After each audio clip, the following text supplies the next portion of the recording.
Good morning class. आज हम पढ़ेंगे चैप्टर 6 अनोखी हड्डी। स्वर्ण देश के महाराज उदयगिरी 50 वर्षीय अवस्था तक पहुँचते पहुँचते महाराधिराज हो गए। महाराज अधिराज से मीनिंग होता है कई राजा जिसके अधीन हो, जिसने कई राज्यों को जीत लिया हो। इसको अंडरलाइन करके मीनिंग लिख लें।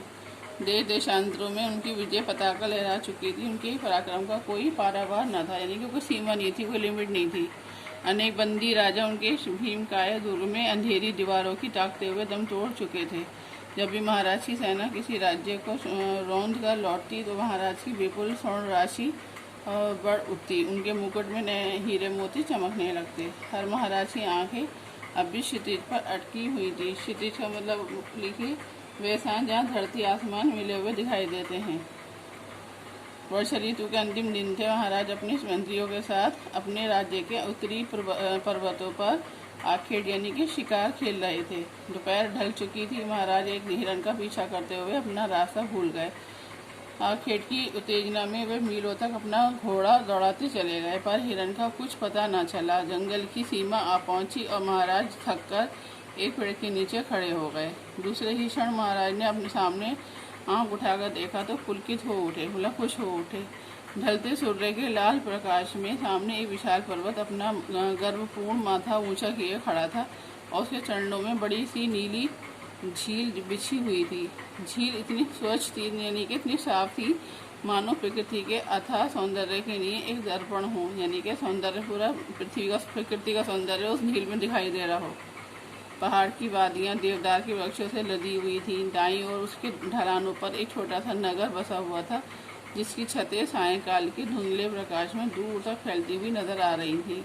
महाराज इस अपूर्व दृश्य को एकटक देख रहे थे, कि एक नज़र उनकी हटी नहीं देखते रहे कि उनके साथी उन्हें ढूंढते हुए आ पहुँचे। महाराज स्वयं से बोले, मैं न जानता था कि मेरे राज्य में ऐसे सुंदर प्रदेश भी मौजूद हैं।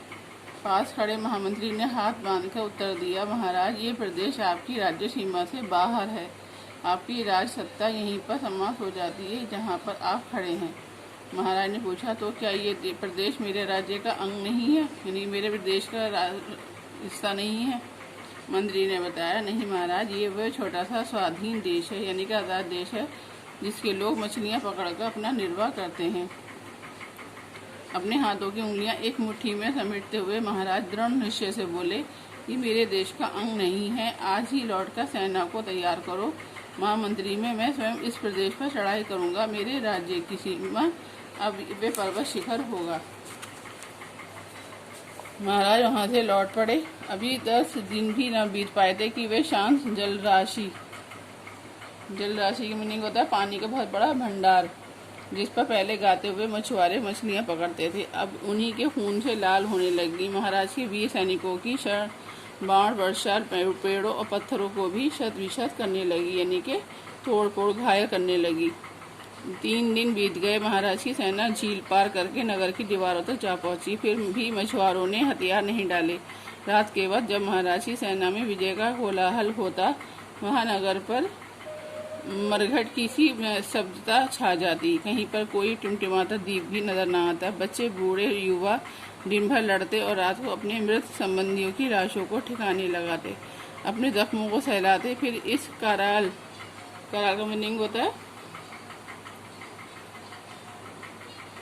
इसका मीनिंग लिख लीजिए, डरावना, बड़े बड़े दांतों वाला। अंधकार में कहीं भी आशा की कोई रेखा न देखते हुए धरती पर हाथ रखकर अपने प्राणों की बलि देने की शपथ लेते। प्रातःकाल का समय था। महाराज अपने शिविर में नए आक्रमण की योजना पर विचार कर रहे थे। द्वारपाल ने आकर प्रणाम किया। महाराज, एक आदमी द्वार पर खड़ा है, आपसे मिलना चाहता है। कौन है?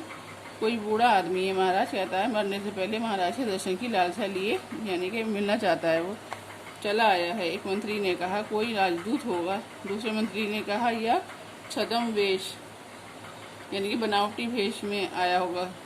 छद्म वेश में कोई सैनिक होगा। द्वारपाल ने बताया, उसके पास कोई अस्त्र नहीं है, यानी कि कोई असला नहीं है। महाराज, वे बहुत बूढ़ा है और लाठी के सहारे बड़ी कठिनाई से खड़ा हो पाता है। महाराज ने फिर देश की स्वीकृति दे दी, उन्हें उसको अंदर बुलाने की इजाज़त दे दी। थोड़ी देर बाद एक वृद्ध पुरुष लंबा मैला सा चोगा पहने अवस्था के बोझ से दबा हुआ अपनी लाठी पर झुककर चलता हुआ महाराज के सामने आ खड़ा हुआ। क्या है वृद्ध, तुम कौन हो? मेरे पास समय बहुत थोड़ा है। बूढ़ा नमस्कार करते हुए बोला। महाराज, समय तो मेरे पास भी बहुत थोड़ा है। महाराज के यश और कीर्ति के गीतों से चारों दिशाएं गूंज रही हैं। मैं आपके दर्शनार्थ चला आया हूँ। मैं आपके दर्शन के लिए आया हूँ। महाराज थोड़ी देर तक उसके चेहरे की ओर देखते रहे, फिर बोले, शत्रु देश से आए हो? यानी दुश्मन के देश से आए हो? नहीं महाराज, मैं आप ही के राज्य का सेवक हूँ। यहाँ से थोड़ी दूरी पर मेरा झोंपड़ा है। तुम क्या चाहते हो वृद्ध? दान दक्षिणा का प्रार्थी हूँ, यानी कि मैं दान दक्षिणा चाहता हूँ। महाराज, मैं बहुत बूढ़ा हूँ, कहते हुए वृद्ध ने अपने लंबे वस्त्र की जेब में हाथ डाला और एक छोटी सी सफ़ेद हड्डी का टुकड़ा निकालकर बोला, मुझे इस हड्डी के वजन के बराबर सोना दे दिया जाए महाराज, मुझे और कुछ नहीं चाहिए। महाराज ने हड्डी को देखा। नाखून से बड़ी वे हड्डी न थी। उसे देखकर वे अकस्मात हंसने लगे, अचानक हंसने लगे। वृद्धावस्था में लोग पागल हो जाते हैं। इस हड्डी के तुल्य तो रत्ती भर सोना भी ना आएगा। वृद्ध, और कुछ मांगो, मेरे लिए आपके हाथ में दिया हुआ कण भर सोना भी निधि यानी कि खजाना के समान होगा महाराज। महाराज ने हंसते हुए तराजू मंगवाने का आदेश दिया और पास पड़े हुए चांदी के थाल में से 2 स्वर्ण मुद्राएं उठा बूढ़े की ओर फेंक दी। इनके साथ हड्डी को तोड़ लो। वृद्ध का हड्डी का टुकड़ा फिर भी भारी निकला। तराजू आया, एक पलड़े में हड्डी का टुकड़ा रखा गया, दूसरे मुद्राएं। जब मंत्री ने तोला तो हड्डी का टुकड़ा ही भारी निकला। महाराज लज्जित हुए, यानी कि उन्होंने शर्मिंदगी हुई और फौरन ही 2 मुद्राएं और निकाल कर पलड़े में डाल दी। याचक की प्रार्थना भले ही छोटी हो, पर दानी के दान में उदारता होनी चाहिए। वृद्ध धीरे धीरे मुस्कुराने लगा। महाराज उदयगिरी, आपका राज्य बहुत बड़ा है, पर आपके राज्य की धनराशि तो क्या संसार भर के राज्यों में इसकी तुलना का सोना ना मिल सकेगा। महाराज की सांस फूली हुई थी। नजर उठाकर बोले, क्या कहा वृद्ध? संसार भर का सोना इस हड्डी की तुलना नहीं कर सकता, यानी कि बराबरी नहीं कर सकता?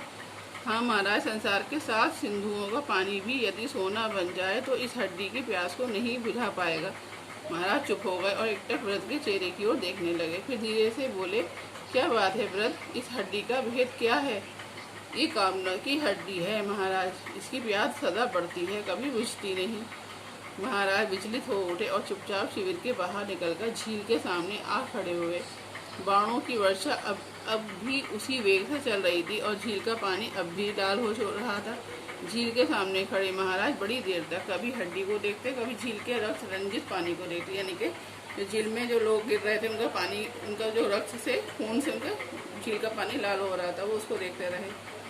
दूसरे दिन प्रातः, यानी कि दूसरे दिन सुबह, जब दुमदुभी का मीनिंग होता है युद्ध में पूर्व बजाया जाने वाला एक प्रकार का बाजा। दुमदुभी बजने का समय हुआ तो मछुआरों ने देखा कि महाराज उदयगिरी की सेनाएं वापस लौट रही हैं और वनों से भागे हुए पशु पक्षी फिर से धीरे धीरे लौटने लगे हैं।